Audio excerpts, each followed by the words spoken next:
Yeah. So Rory and Mal have dropped a few episodes of their podcast since I've been gone.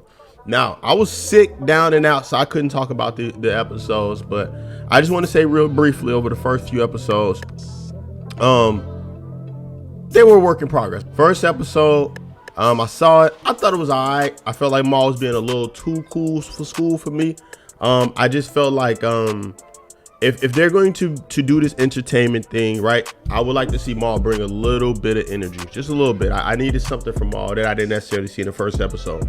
But I did go into the episode with the mindset that, hey, this is the Rory and Mal's first episode, not episode 400, blah, blah, blah, blah, blah, with the Joe Budden Network.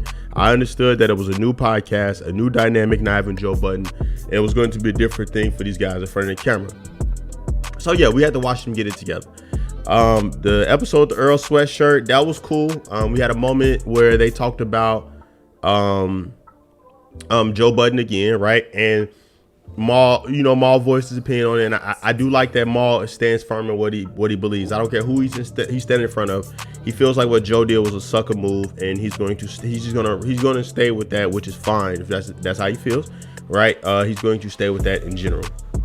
So then we get to episode 2. Episode 2 was a little funnier, right? It's a little better.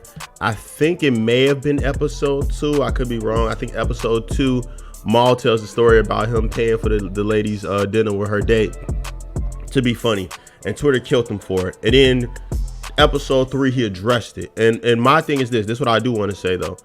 This episode was a good episode. All right, episode 3 was pretty good. I enjoyed episode 3. What I will say is, Rory, you don't have to put a disclaimer on all of your jokes. I get it, right? We understand that we're in a hypersensitive time and people are going to try to cancel you guys. But those of us who are the core audience who like that raw content, we're going to support you, right? You just got to deal with Twitter. Twitter try to make everything bad, bro. Like if you make your kids wash dishes, that's abuse. If you doing anything on Twitter is going to get negative reactions. You got to get over it, Rory. You got to get over it. We don't need a disclaimer behind your jokes because you and Mal have been on fire. And then the most recent episode that just came out as of yesterday, as me recording this, was hilarious. Damn good episode. The story about the guy dying. Okay, yeah, it's one I'm gonna ruin. Then it's a few moments they talk about, but I'm gonna ruin one of them. There's a story about this guy dying. He didn't die. Okay, YouTube, don't demonetize me, please. This dude lied to this girl and said that he passed away, and he didn't want to deal with the girl no more. And then he comes on the school and they're like mourning him. He comes on the campus, the school campus, and they're mourning him. Hilarious story. Please go check the podcast out. It was a damn good episode. So with all that being said, I'm proud of the guys. They're moving along a lot faster than I expected. This podcast is damn good, especially for it to only be on like episode 4. The skit was hilarious. I think they're going to start doing every now and then. They're going to do a skit before a sketch. And I think it's a damn good idea. I like the quality that they're putting to this podcast, man. It's solid, man. It's really, really good podcast. And if you're one of those people that's like, yo, I'm super loyal to Joe, I'm super loyal to these guys or whatever, give it a chance, man. Or you super loyal to DJ Academics, just give it a chance. An honest listen, man. It's not a bad podcast. Now I want to get into, has Joe Budden been ran off of YouTube by Rory and Mal? Do I think that Joe Budden has been ran off by them? My honest opinion is no. I think Joe Budden is just having a meltdown right now. I mentioned that in the last video. If you get a chance, go back and check that video out if you didn't see it. But I do think Joe is just having a meltdown right now. He's making terrible decisions. He went and got the Facebook bag. And I guess they're getting the episodes. He did say that eventually he will come back to YouTube. After I dropped that video, he did come back and say eventually he's going to come back to YouTube. And then somebody asked him on Twitter, like, hey, Joe, is the streets are saying that Rory and Mal ran you off of YouTube, and he's like, the streets is wrong about everything. Or actually, you know what? The person didn't even tweet at Joe. That's the funny thing about it. I actually got to clear that up. The dude had just tweeted, the streets is saying that Rory and Mal ran Joe off of YouTube without adding him. And I guess Joe was searching his name on Twitter, and he saw it and responded and said, hey, the streets are wrong about things all the time. So Joe may be coming back to YouTube to drop 4 episodes or something like that. I think it's hilarious that he's searching his name to see what people are saying about him, but it is what it is. Maybe he's just looking to see how the people are feeling. So I guess it ain't that weird. But Joe is supposed to come back to YouTube. I don't think Rory and Mal ran him off. I think Joe's doing something crazy. I also want to respond to one of the people that commented on my last video about Joe Budden. The dude was like, yo, Facebook is this huge audience. You don't know what the heck you're talking about and blah, blah, blah, blah, blah, blah, blah.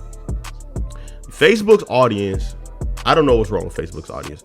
Facebook supports trash content. Facebook supports pranks, fake magic, and BS. That's what Facebook, the audience, supports. All right. Joe Budden's audience is not Facebook. If they were on Facebook, his numbers wouldn't be abysmal the way that they are. No hate, no shade, just calling it how I see it.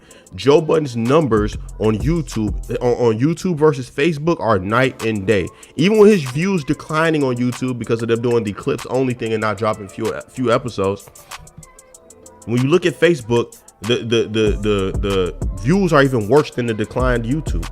He's getting like 5 comments on certain videos, 20 comments on certain videos, 100 reactions as far as likes or whatever. He's not really getting interaction like that. So for whoever that was that tried to say, yo, y'all don't know what y'all talking about, Facebook has the largest pool of people. Bro, there's so many people with Facebooks that don't use it no more. Okay, there's so many dead Facebook accounts on Facebook. Yes, is it a large audience? Yes, but is it something that Joe should make as his primary platform? No, you'd be a damn fool to think that that's the smart move to do when it comes to creating content if you don't have a fan base over there already.